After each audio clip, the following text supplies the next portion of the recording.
Bueno, mi nombre es Jorge Sánchez Herrera, eh, estudié arquitectura y soy arquitecto. Eh, Estoy casado y tengo dos hijas. Eh, y soy socio de Héctor Diego Iboro en Nómena desde que salí de la universidad. Ese ha sido mi trabajo. Y comparto mi tiempo en cierta medida con la enseñanza y también en menor medida con escribir, ¿no? Yo escribo para Pulimetro hace ya algunos años y antes lo hacía para El Comercio también. En mi familia no hay arquitectos ni artistas. No hay, de hecho, líneas de profesionales claros. Ya lo que más se ha repetido es el derecho. Mi papá y mi abuelo, el papá de mi mamá son abogados y mi abuelo paterno era maestro. Eh, y por ahí hay algunas psicólogas también.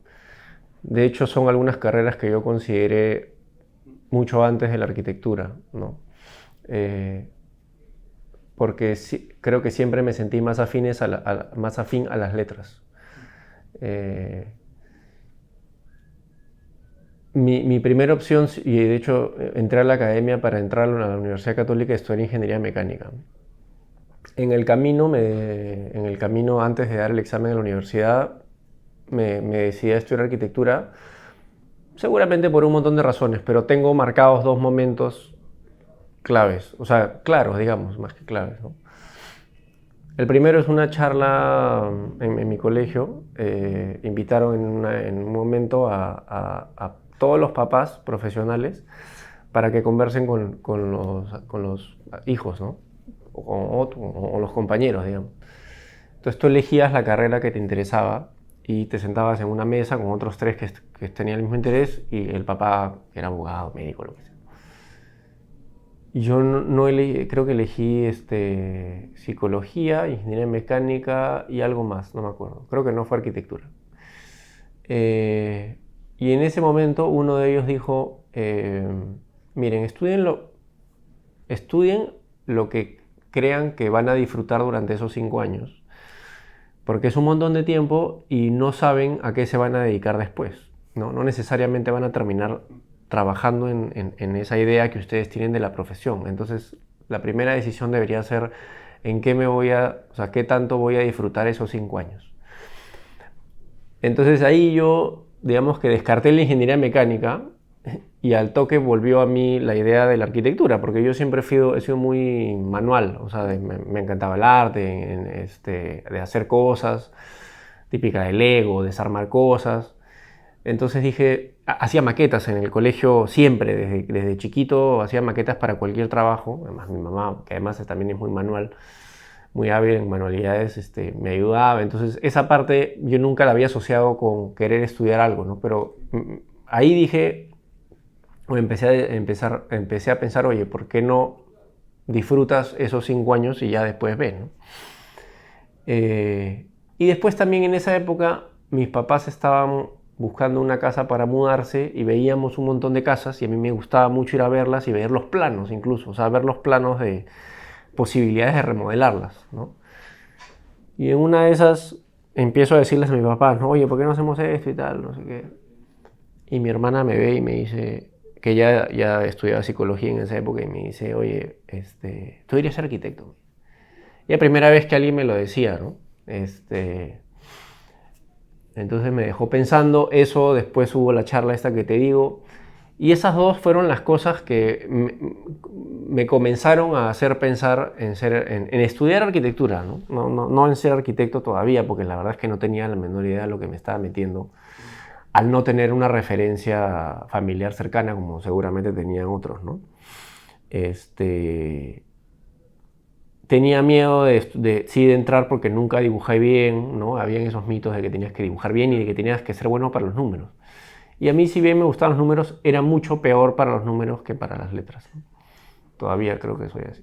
Y, y así recaí en la carrera. Y realmente creo que, o sea, si bien disfruté la carrera, he disfrutado muchísimo más después, ¿no? O sea, realmente a partir de que me he graduado y he trabajado con ellos y he ido aprendiendo, he disfrutado muchísimo más, o sea, he aprendido muchísimo más y he disfrutado ese proceso mucho más que la carrera. He sido mucho más consciente de lo que he ido aprendiendo en la carrera, ¿no? Si bien tuve profesores interesantes, en la mayoría de cosas no sabía bien lo que estaba aprendiendo, no sabía bien si lo que estaba haciendo estaba bien o no.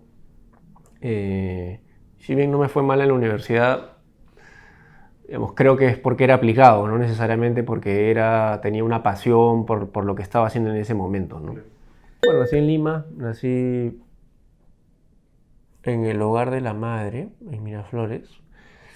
Eh, y me he mudado más o menos bastante. Digamos, nací en Miraflores, en un departamento que mis papás alquilaban. Después nos mudamos a un departamento que tenía mi abuelo en el Olivar. Mi abuelo vivía en Venezuela y tenía un departamento que alquilaba en San Isidro y se los prestó a mis papás. Ahí es donde crecí un poco, o sea, en San Isidro, en el Olivar. Y de ahí nos hemos mudado a Miraflores, nos hemos mudado a Monterrico, o sea, primero a La Aurora, después a Monterrico. Entonces creo que, o sea, digamos, mi infancia la pasé en San Isidro, después la niñez en La Aurora, ¿no? Por donde está el Buen de La Aurora, y ya mi adolescencia, juventud en Monterrico, ¿no? Que no es lo que es ahora tampoco, o sea, la UPC todavía no existía, ¿no?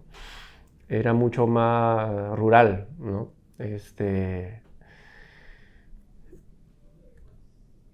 Digamos, en cuanto a barrio, eh, eso, ¿no? Ahora tengo familia también bien desperdigada por el mundo, por cosas de la vida. Mi familia materna emigró en un momento a Estados Unidos, en la época del terrorismo, y casi toda mi familia paterna emigró a Venezuela en la época, después de la reforma agraria. Entonces, mi papá y mi mamá, a pesar de tener muchos hermanos, son los únicos que se quedaron acá, ¿no? Entonces, eh, siempre he tenido también mucho vínculo con estos dos países porque mis papás siempre se han encargado de que, digamos, de que los visitemos y tal, ¿no? Eh, y casualmente, cuando me caso, mi esposa tenía el mismo caso que yo, pero en Brasil. O sea, en la reforma agraria, sus papás, toda su familia, excepto su papá y su mamá, emigran a Brasil. Igual, ¿no? Y a partir de que estoy con ella, hemos tenido este vínculo digamos que son ciudades a los que uno normalmente, o países a los que normalmente no irías. Bueno, a Estados Unidos sí, pero y, y- y digamos que creo que ese vínculo también con esos cuatro o esos tres lugares, ah, no voy a decir que los que siento como una casa, pero que los siento familiares, ¿no? Un mentor no, o sea, no creo que nunca tuve un digamos, alguien del cual fui discípulo. Quizás lo más cercano a eso fue Bentín, que fue mi profesor de taller, fue mi asesor de tesis y yo creo que después fue mi amigo también. O sea, después él, bueno, era una persona muy cercana a sus alumnos y algunos alumnos después también, ¿no? Entonces, hasta que se ha muerto, en realidad, siempre, no sé, una vez cada 2, 3 meses almorzábamos o iba a su oficina, conversábamos, en fin. Entonces, eso ha sido, creo, lo más cercano a un mentor que he tenido. No tanto arquitectónicamente, sino, bueno, personal y profesionalmente también, ¿no? Hay muchas cosas que yo todavía recuerdo de él o sea, que él decía y que yo todavía o sea, recién las voy entendiendo, ¿no? O sea, la más clásica es que él siempre decía que la arquitectura para él era un servicio, ¿no? Entonces yo cuando recién me lo decía, es como que, ¿qué misa tu definición de la arquitectura, no? Un servicio. Y, o sea, cada vez lo entiendo más, ¿no? O sea, cada vez, además, un poco como planteamos la oficina, también entiendo la implicancia de decir, a lo que él se refería también, ¿no? Eh, yo creo que mentoras hasta ahí, ¿no? Y digamos, y maestros en el sentido de gente a la que yo he admirado muchísimo y que he sentido que me han dado mucho más allá de lo que es un mero profesor. Elio Martuchelli, sin duda, o sea, este, una clase que lamentablemente ya hacia el final de la carrera, noveno ciclo, pum, me abre bueno, en el momento que tenía que ser, pero creo yo un poco tarde también la vista a otras cosas, ¿no? O sea, teoría, escribir, ¿no? O sea, nunca se me había ocurrido que uno podía escribir siendo arquitecto, ¿no? A otros arquitectos, al hecho de valorar a otros profesores, ¿no? O sea, yo me acuerdo que después de esa clase yo me junto, creo que no estaba, bueno, estaba Diego, creo, con otros amigos, Ernesto Polay y Jaime Sarmiento, para armar una serie de conferencias con otros, o sea, invitando a otros arquitectos mayores, ¿no? Que era Guillermo Mala, Reinaldo Leder, Artadi, bueno, y Teo Bosa, que le llamamos 4 generaciones de arquitectos peruanos. Eso fue en el 2004, ¿no? Y era primera conferencia que había en la UPC, creo que en toda su historia, ¿no? Porque no, ahora es más común que se organicen conferencias, incluso que lo organicen los mismos alumnos, pero en esa época todo estaba muerto, ¿no? Y fue un éxito, o sea, la gente se quedó afuera. Y todo eso lo invitamos a Helio como moderador, ¿no? Todo eso para mí fue una reacción a una apatía que yo había vivido durante toda la carrera, que la pasé nomás, ¿no? O sea, de nuevo, no me fue mal, tuve buenas notas, en fin, pero no sentí ningún tipo de pasión, ¿no? Y esa fue la primera vez. Yo diría que el taller de Ventín me comienza a despertar cierta pasión por la carrera y lo de Helio también, ¿no? Belia Beltrán, que ni me acuerdo, yo creo que era arquitecta también, era profesora de historia, pero fue la primera profesora de historia que tuve creo que o sea, se jalaba siempre a la mitad de su salón, ¿no? Siempre. Yo felizmente estuve en la mitad que no jaló, y me enseñó, o sea, me enseñó, que hasta ahora lo valoro, ¿no? Yo soy súper maniático con el orden, con la limpieza de las cosas en la diagramación.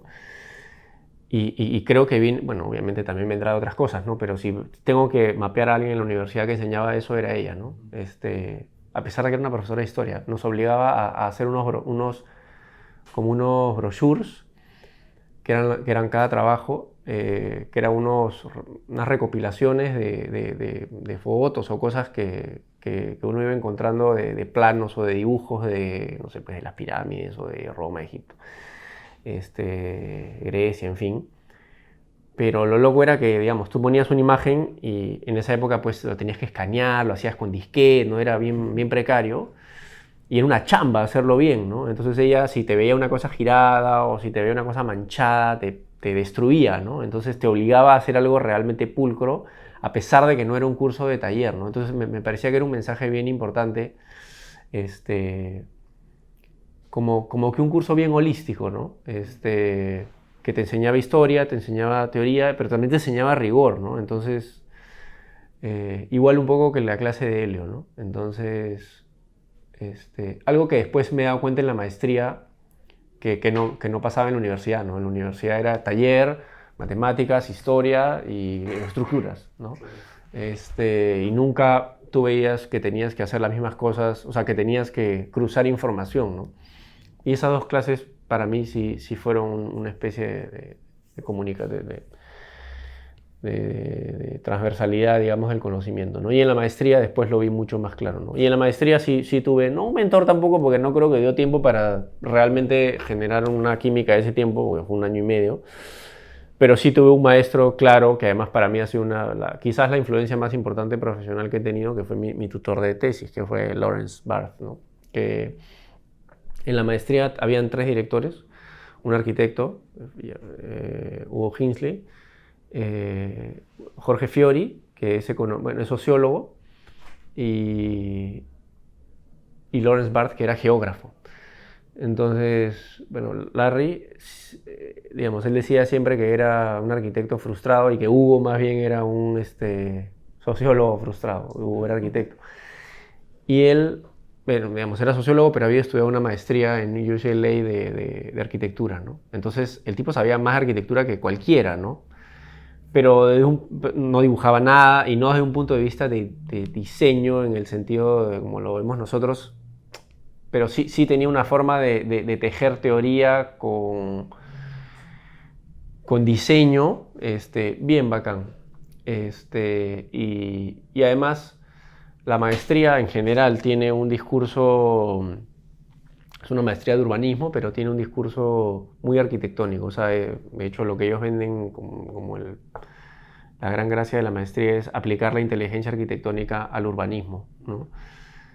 Y eso fue pajísima porque yo llegaba a la maestría con la idea de, o sea, de que me enseñen urbanismo, ¿no? Y de que, bueno, ver las cosas de arriba y ver cosas que no había visto en la carrera. Y estaba también un poco con miedo porque a mí me encanta la arquitectura, ¿no? Entonces fue pajísima conocerlo a Larry porque él le encantaba la arquitectura, entonces era como, ok, vamos a hacer este proyecto urbano, ¿por qué no investigas a Rem Koolhaas?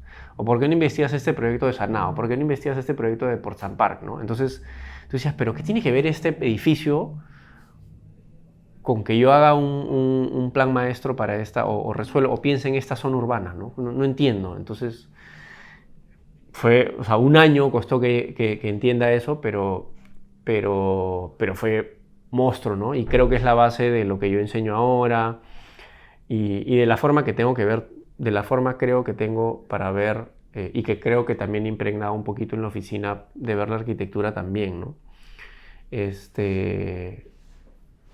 Y de escribir también, ¿no? O sea, una maestría en la que, para empezar, eran esos mismos profesores los que dirigían los talleres, los que te dan los cursos, ¿no? Y en el mismo salón, o sea, entonces era como que tú llevas a tu salón y tenías el curso de, no sé, pues de Delirios de New York, te explicaba una clase sobre eso, o de arquitectura de la ciudad, y a la siguiente hora era taller, pero con ellos mismos, entonces, en el mismo salón. Entonces era como que hasta físicamente entendías de que todo era una sola cosa, ¿no? Me acuerdo incluso que cuando me di cuenta de eso, le escribí a Helio y le dije, oye Helio, ¿qué es lo que esta vaina? Mis mismos profesores son, además trabajé en algún verano, bueno, y en el año también con alguno de ellos y les decía qué paja porque lo que ellos enseñan es lo que realmente hacen en su oficina, ¿no? Entonces yo, o sea, entendí que eso era posible, ¿no? Y realmente yo lo hago ahora, o sea, yo lo que enseño es realmente la forma que tengo de trabajar, o que tenemos, creo, de trabajar, ¿no? Con referentes, en fin. Así que, sí, Larry, en ese sentido, o sea, si yo tengo que ver a alguien que ha influido como un maestro, casi un mentor, es él, ¿no? Nunca en el taller realmente vi otros arquitectos para hacer mis proyectos. O sea, conscientemente, ¿no? Veía otros proyectos, pero como que, me parece bacán este proyecto, ¿no? Pero nunca ok, vamos a leer sobre este arquitecto, vamos a ver sus otros proyectos, vamos a ver cuáles son las ideas transversales de estos proyectos. No, cero, nunca. O sea, y me he graduado sabiendo los nombres de los arquitectos porque tenía algunos libros, pero no sabía nada, nada, cero, ¿no? Entonces yo ahora en mi taller 3 lo primero que hago es que reproduzcan algo y que entiendan que ese arquitecto no es que haya hecho ese proyecto solo, sino que tiene una serie de otros proyectos cuyas ideas se repiten en otros proyectos. O sea, esa lección me parece, sobre todo siendo tan chico, fundamental, ¿no? Como para que tú, para empezar, entiendas que hay otros arquitectos, porque además ves que tus compañeros investigan otros arquitectos, entonces hablamos de 20 arquitectos o 25, y entiendes de que cuando empiezas a leer y empiezas a ver sus proyectos, empiezas a ver otros proyectos, empiezas a ver pues que la arquitectura es mucho más que solo diseñar, ¿no? Entonces, sí, pues eso que Helio creo que te enseña ya tarde yo tarde porque, de nuevo, creo que en los talleres nunca, a pesar de que tenía buenos profesores, nunca nadie se preocupó por hablar de arquitectura, ¿no? Es algo tan básico. Mira, o sea, por un tema de presupuesto, básicamente yo había descartado Estados Unidos e Inglaterra, ¿no? De arranque. Y estaba viendo España y Holanda y Suiza, ¿no? El alemán obviamente me espantaba un poco. Y en un momento empecé a hablar con gente que había estudiado en el AA, ¿no? Y me pasó un poco lo mismo que con la carrera. Me dijeron, oye, bacán la maestría, pero la mitad de la maestría es lo que vivas, ¿no? En la ciudad, ¿no? Entonces, ándate a la ciudad en la que mejor experiencia crees que vas a tener, ¿no? Y yo no conocía Londres y tenía cierto, no sé, prejuicio con la ciudad, ¿no? No sé, tenía cierto prejuicio con la ciudad. Y más bien sí había hecho un intercambio en Barcelona y de hecho ya casi estaba por pagar una maestría que felizmente no fui en Barcelona. Una maestría que ya cerró además, duró 2 años, que era una copia de ley además, o intentaba hacerlo. Y también no sé quién, no sé si fue uno de ellos que me dijo en algún momento, oye, anda a lo mejor que puedas, ¿no? Y bueno, Londres en realidad estaba en precio entre Estados Unidos y España o Holanda. Delft, o sea, Berlage era mi otra opción, o Delft. También felizmente no fui a Berlage porque Berlage digamos, se desarma a la mitad de justo cuando yo estuve ahí. Y dije, ya, pues a la miércoles, vendí todo, o sea, pedí un préstamo, mi papá me ayudó también y me fui a Inglaterra 1 año y medio. O sea, el día que llegué, me enamoré de Londres, ¿no? Porque además llegué medio que de verano todavía, ¿no? Entonces, sí, o sea, me enamoré de Londres, de todo de Londres desde el día que llegué. Sí. O sea, me fui llorando, ¿no? Me fui agarrado a un amigo que me acompañó al aeropuerto. Sí, disfruté increíblemente esa experiencia. O sea, me encanta viajar a ciudades. Me encanta viajar a ciudades, pero no. Pero creo que los viajes más memorables no han sido urbanos, ¿no? Cuando me casé, bueno, no tuvimos luna de miel, la hice 2 años después, ahorramos un poco y nos fuimos a la India casi 20 días. A la India o sea, al sudeste asiático en general. Y, y pucha, te diría que esos son, o sea, como de lugares, esos son las distintas ciudades que visité en la India, son de los lugares más memorables que he visitado, a pesar de que fui a Chandigarh, por ejemplo, y visité las obras de Le Corbusier, que son brutales. Era como, había visto tantas cosas, o sea, como que tantos lugares increíbles que no me partió la cara tanto Chandigarh o no fui a Medabad, pero quería ir a Dhaka, pero ya era un viaje distinto. Sí, ese viaje fuimos a Camboya, entonces fuimos a Angkor Wat, al templo, a Tailandia, ¿no? A los templos, no sé. Sí, o sea, soy así de loco ir a buscar, seguramente como muchos, ir a buscar los edificios, ¿ah? O sea, cada vez a menos ritmo, además ahora viajo con mis hijas, entonces ya no puedo, pero a lo que me tenía que ir solo porque nadie me aguantaba, ¿no? He ido a ver en carro la biblioteca Exeter de Cannes, que está un poco más lejos de Boston. No sé, la escuela Adolfo Ibáñez creo que es, la de José Cruz Ovalle, que está en Santiago, que tampoco no está en mismo Santiago. Bueno, lo de la India, ahora, este año pasado estuve en Italia y fui a la costa de Amalfitana y me fui a Capri y me fui caminando a ver la casa de Capri, ¿cómo se llama? La casa Malaparte. Está cerrada y cómo es, ¿no? Yo me iba a bajar el acantilado para subir de nuevo, pero mira, ya dije, no, mis hijas, mejor no, mejor no me arriesgo. Pero, no, esas cosas pajísimas, ¿no? O sea, la biblioteca de Cannes, no sé, pues, iba a la casa de Barragán, en fin, ese tipo de cosas que uno va a ver como peregrinaje, ¿no?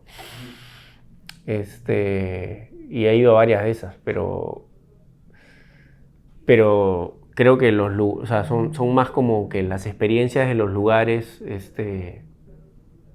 que han sido más memorables, ¿no? O sea, no sé, la ciudad Jaipur, creo que es la ciudad de los lagos de India, donde, digamos, toda la arquitectura o Venecia, ¿no? O sea, donde el conjunto, yo diría, de repente, ¿no?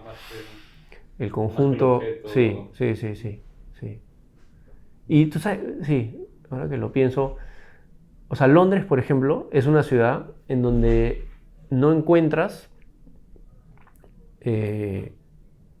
porque más no hay, ¿no? O sea, no hay una obra de necesariamente Le Corbusier, no hay grandes obras de grandes arquitectos. Hay cosas de Renzo Piano, Norman Foster, en fin, pero No hay un edificio de Mies, no hay un edificio de Kant, no hay un edificio, ¿no? No hay, digamos, edificios así canónicos, ¿no? Pero sin embargo, la ciudad es, como conjunto, es linda de recorrer, ¿no? Entonces, creo que disfruto más eso que lo otro, que también lo disfruto, ¿no? De ir a un lugar, a un edificio que te haya marcado, tal. Disfruto el conjunto urbano, por eso Venecia también es ese monstruo, ¿no? Bueno, algo paja que creo que también hemos hecho entre todos conscientemente es que, digamos, como hemos empezado la oficina desde muy jóvenes, siempre hemos procurado armar la oficina para tener cierta calidad de vida. Entonces todos vivimos cerca. Claro, en un principio cuando éramos solteros y no teníamos hijos, realmente trabajábamos de lunes a domingo a veces, ¿no? Hacíamos concursos y no había más que hacer, ¿no? Entonces, aún así igual vivíamos, bueno, yo no vivía tan cerca en esa época, pero nada, era la oficina era nuestra vida. Pero ya bueno, ya casados y tal, y con hijos ya la cosa cambia. Entonces,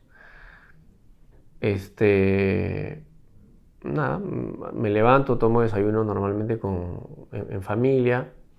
Cuando puedo llevo a mi hija o a veces hago deporte en la mañana. Estoy acá en la oficina, de ahí voy a almorzar a mi casa también cuando mi hija está despierta. Y nada, de ahí estoy en la tarde acá y también creo que la mayoría tratamos de irnos relativamente temprano, no solo los socios, sino también todo el equipo, 6:30, 7 ya estamos fuera, ¿no? Creo que hay una filosofía de eso. No somos de ven sábado, al contrario, ¿no? Desincentivamos eso un montón. Y ese es mi día. Bueno, y escribo los fines de semana normalmente, ¿no? Y cuando enseño normalmente en las tardes, ¿no? Pepe fue mi asesor de tesis y justo cuando ya, bueno, no, cuando estaba desarrollando, no sé si estaba desarrollando mi tesis y ya me había graduado, claro, me había graduado y un año y medio después de haberme graduado me llama Pepe y me dice, oye, ¿por qué no vienes a ayudarnos al taller? Que era un taller, era él, Mario López y nadie más, él y Mario López. Y ya, y estuve casi 2 años ahí como asistiéndolo, o sea, sin que me pagaran. Monstruo, en verdad, fue bien paja. Además que nos tocó unas promociones de la UPC bien bacanes. Después empecé a enseñar taller 1, ya contratado. Después me fui a la maestría, después volví, estuve en la UPC, después en la de Lima con ellos. Ya medio que me cansé de la de Lima por el trajín de ir hasta allá y porque también académicamente. O sea, el AA es no sé si has visto cómo es, pero son casas, o sea, ¿no? Claro, son estas casas que en algunos casos se unen por dentro, ¿no? Y es como realmente tu casa, pues, o sea, a pesar de que cierra en la noche, o sea, a partir de las 10 o 12 cierra, pero estábamos todo el día ahí, ¿no? Y todo el día ahí, o todo el día en el estudio, o sea, en nuestro salón, o todo el día en la biblioteca, o en el bar, o en la cafetería, o en el comedor, entonces era tu jato, ¿no? Obviamente salíamos ¿no? en Londres y tal, pero era como mi casa académica, ¿no? Entonces yo me sentía abrigado académicamente, ¿no? O sea, o iba a la biblioteca, o iba a conversar con los tutores, o iba a conversar con o me metí a otra clase y tal, entonces, o siempre estaba en el estudio. Entonces, yo siempre añoré una casa académica aquí, ¿no? Que no, la UPC no era y la de Lima tampoco lo era, ¿no? Y la católica no es ley, pero es lo más cercano creo que voy a encontrar a eso, ¿no? O sea, un lugar donde siempre hay alguna conferencia en la que te puedes quedar, hay una biblioteca relativamente acogedora, hay gente con la que te cruzas, a la que tú admiras, ¿no? Y con la que puedes conversar. Entonces, digamos, cuando paré en la Universidad de Lima, sí me tomé creo casi un año, pero hablé con Pablo y le dije, oye, mi plan a largo, o sea, a futuro es ser parte de la Católica, sin duda, ¿no? Y él me dijo, ya, bacán, y bueno, y ahí entré pues hace casi 2, 3 años, y ahí estoy. Me he estado enseñando taller con Claudio Cunio ya 3 años. Estoy parando este año, les he pedido parar un año y bueno, volver en el 2021, ¿no? Pero me encanta enseñar, o sea, a mí me encanta. Las veces que he parado, las 2 veces que he parado, bueno, las 3, una por la maestría, otra por la de Lima, y ahora han sido más bien porque he sentido que iba sin ganas, ¿no? Y no quería hacerle eso a los alumnos, ¿no? Es más, o sea, realmente hasta que me movió el piso el día ahora en diciembre, que me despedí de ellos por temas personales y que había nacido mi segunda hija. El último ciclo había ido no de muy buenas ganas, ¿no? Y también por la forma que tengo yo de enseñar, y bueno, y Claudio también, no somos de hacer críticas, y también porque son chicos de Taller 3, no hacemos críticas individuales, ¿no? Sino que nos sentamos todos en la mesa y hacemos crítica de 1 hora y media o 2 horas, ¿no? Y procuramos nunca sentarnos uno a uno porque siempre es como, está bien, hice esto, está bien, ¿no? Sí, entonces más bien la crítica general o incluso hacer una clase, ¿no? Con diapositivas y tal, hablando de sus proyectos es mucho más paja, y yo creo que para ellos también, ¿no? Pero también como que yo les dije, bueno, lo hago por eso, aunque también entiendo que ustedes pueden sentir que soy un poco cortante o como que no quiero hablar con ustedes, ¿no? Cosa que es verdad a veces. Pero también entiendan que lo hago porque realmente creo que es un sistema que funciona y les da cierta autonomía a ustedes, ¿no? Y yo creo que los resultados del taller han sido buenos. Y bueno, y lo bueno es que creo que a partir al menos de lo que hacía en la Universidad de Lima, que era vivienda, y ahora también he hecho vivienda, tiene mucho que ver con lo que hacemos acá en la oficina, ¿no? Con la metodología, y bueno, también acá hacemos mucha vivienda. Así que bacán, ¿no? Bueno, Diego es una de las primeras personas que yo conocí cuando entré a la universidad. Era de un grupo, digamos, de 4 o 5 personas en la que solo estaba Diego. Y yo, bueno, y otras 3 o 4 personas. Después Héctor estaba en un ciclo antes, y Boro en esa época estaba en Israel, porque él se fue 2 años a hacer, no sé, kibutz, una vaina.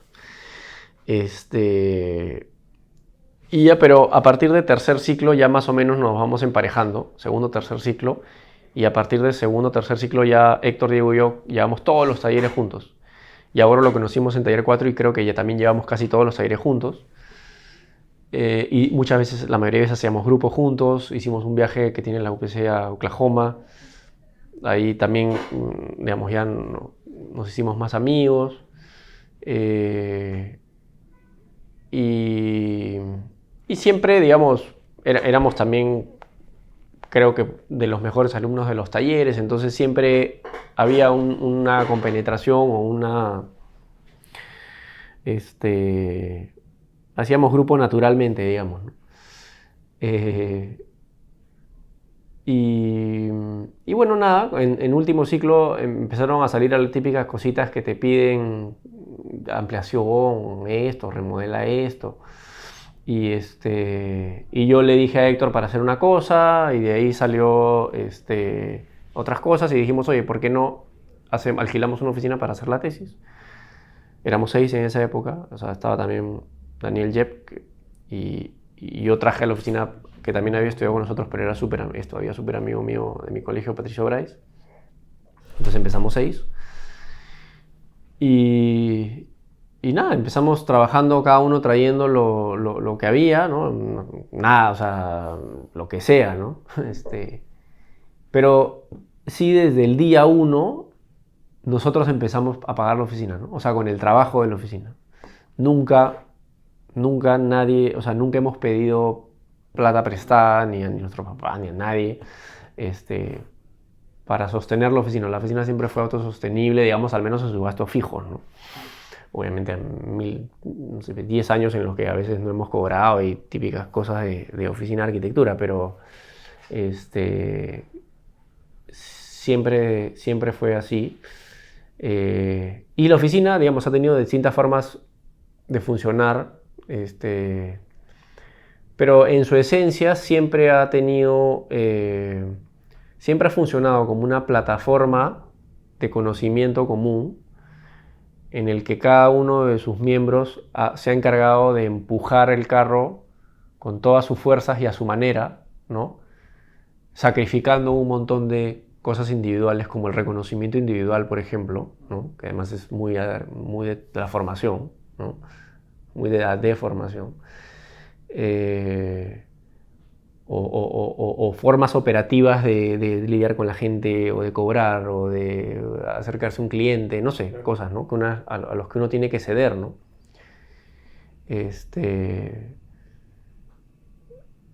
Pero, pero creo que hay ese equilibrio, ¿no? Entre, ok, todos sabemos, sobre todo ya después de 20 años que nos conocemos, no sé, 15 años que nos conocemos, 20 años,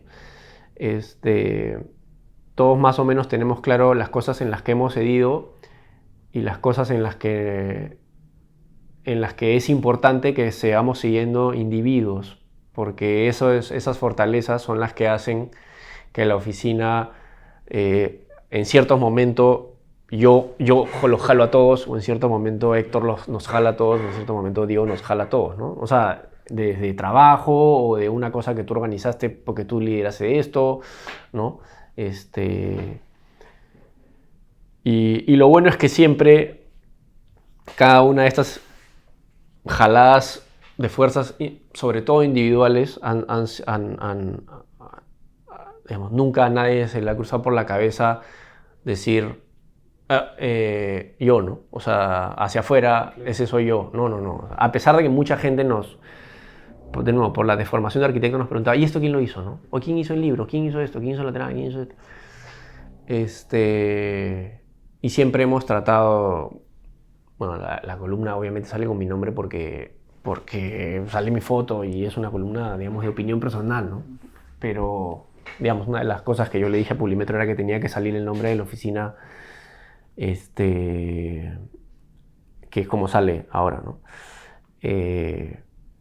Pero siempre hemos tratado, y eso creo que lo tenemos bastante claro. O sea, operativamente la oficina también funciona así. O sea, cada uno va trayendo los proyectos a la oficina, sale a buscarlos con el cartel de nómina, y ya ahora más que nunca obviamente los trabajos se lo dan a la oficina, porque tú muestras el portafolio que es de la oficina y los proyectos, además, que es algo mágico, más o menos todos tenemos la misma habilidad de diseño y más o menos todos diseñamos igual. O sea, ya es muy difícil distinguir un proyecto en que lo haya diseñado yo o Héctor o Diego. O sea, que quizás antes se notaba más, pero ahora ya es imposible, ¿no? O sea, no hay forma.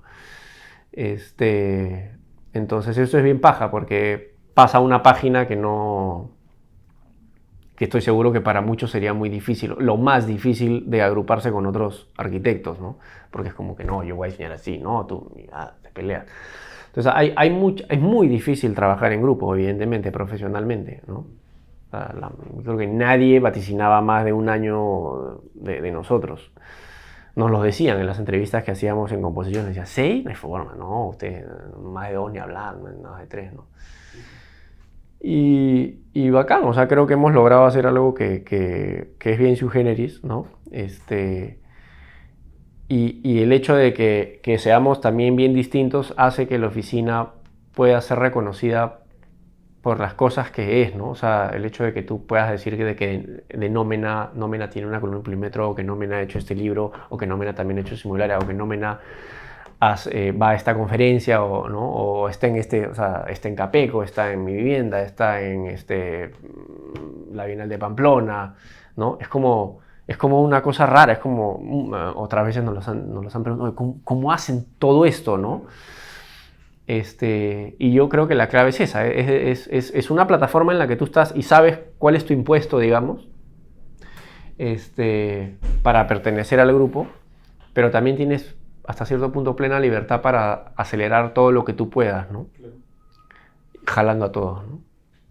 Yo diría que son dos cosas, o sea, profesionalmente son dos cosas, ¿no? O sea, uno es a liderar una oficina, o sea, nadie te enseña eso y es bien difícil. O sea, lo aprendes a cabezazos, ¿no? Pero no diría que eso haya sido difícil, simplemente que ha tomado mucho tiempo, ¿no? O sea, hemos aprendido de forma natural, digamos, y ha tomado mucho tiempo llegar ahorita a hacer una oficina profesional, ¿no? Mucho tiempo.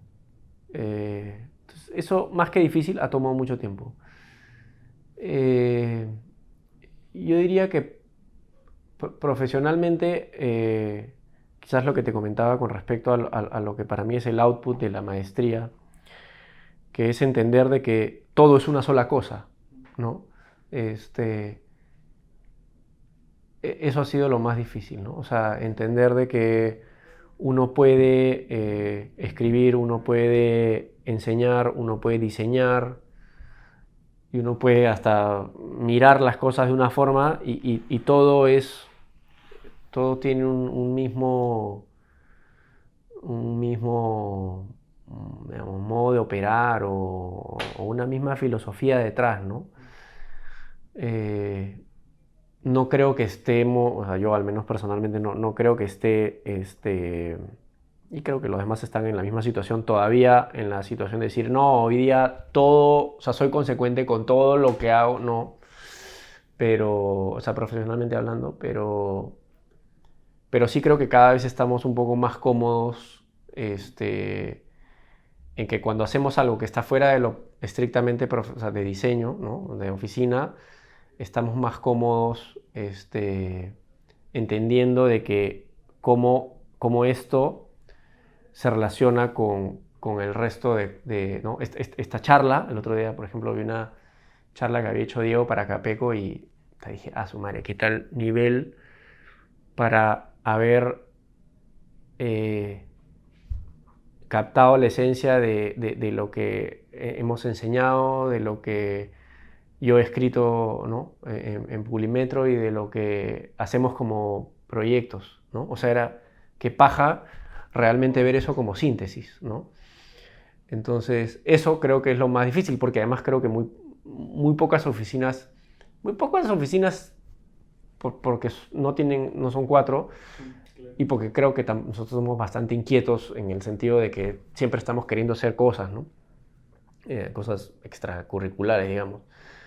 Y además somos 4, entonces muy pocas oficinas tienen el currículum, digamos, académico profesional que tenemos nosotros. Entonces, poder enmarcar eso, ¿no? Es bien difícil y bien raro también, ¿no? Entonces, eso yo creo que ha sido lo más difícil y lo más difícil de aprender, ¿no? Y que me gustaría seguir aprendiendo es,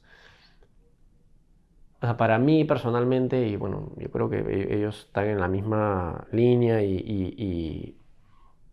o sea, al menos es mi sueño, es que la oficina siga creciendo profesionalmente, o sea, pueda hacer los proyectos más grandes e importantes aquí y afuera en el futuro, pero bajo esa línea, ¿no? O sea, eh, sí, o sea, seguir enseñando y que nuestros proyectos o sea, puedan ser objeto digamos, de estudio o parte de nuestras herramientas de enseñanza, ¿no? Seguir siendo o que nos sigan llamando para tener una opinión en el medio y poder cada vez influir más, ¿no? O sea, que se vea la oficina como, no sé, o sea, como una plataforma profesional, ¿no? Que pueda incidir en varios aspectos de la vida de la sociedad, diría yo, ¿no? Eso es lo que a mí me gustaría seguir, o sea, que la oficina y que, bueno, yo personalmente seguir ese camino, ¿no?